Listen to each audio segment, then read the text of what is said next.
আমাদের সিটি কর্পোরেশনের যারা কাজ করে ওরা কিন্তু দিনে রাতে কাজ করতেছে সিটিটাকে ক্লিন রাখার জন্য। কিন্তু আমরা তো মানুষ, আমরা মানুষই কিন্তু আবার ওরা যখন পরিষ্কার করে যায় তখন আমরা মানুষটাই কিন্তু একদিন দেখি ভালো, পরের দিন দেখে কিন্তু আবার এই যে আমাদের অভ্যাস, আমাদের অভ্যাসটাকে চেঞ্জ করতে হবে। এই জন্য জনসচেতনতা দরকার।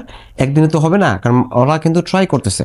বহির্বিশ্বে যেটা হয়, আপনি যদি কোনো কিছু ডাস্টবিনে না ফেলে বাইরে ফেলেন আর যদি পুলিশ দেখতে পায় তাহলে ওরা টিকিট দিয়ে দেয়। আমি মনে করি আমাদেরকে একটু স্ট্রিক্ট হওয়া দরকার।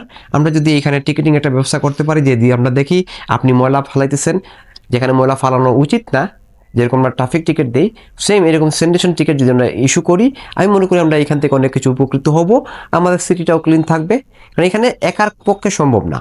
এটা ডাজন্ট ম্যাটার আমি মেয়র হয়ে কিছু বললাম আর আপনি একদিন করলেন পরের দিন হবেন না। এটা আমাদের সমাজের যারা আছি সবাইকে সচেতন হতে হবে। আমাদেরকে এই জিনিসগুলা প্রপার ওয়েতে, যাতে কীভাবে ডাস্টবিনটা ইউজ করতে হয়, ডাস্টবিনগুলো কীভাবে কাজ করবে, কীভাবে আপনি কোন জায়গায় কী ফেলবেন না ফেলবেন, এগুলো আমাদেরকে আসলে জানানো দরকার।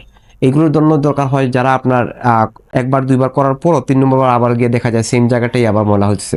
তো যারা করতেছে সামহাও যদি আমরা ফাইন্ড আউট করতে পারি, ওদেরকে আইনের আওতায় নিয়ে আসা, ওদেরকে সামন ইস্যু করা টিকিট, তখন দেখা যাবে যে না, একটা সিস্টেমের আন্ডারে চলে গেলে হোপফুলি সবাই সচেতন হবে আর এইগুলো নিয়ে আর আমাদের ভোগান্তিতে পড়তে হবে না।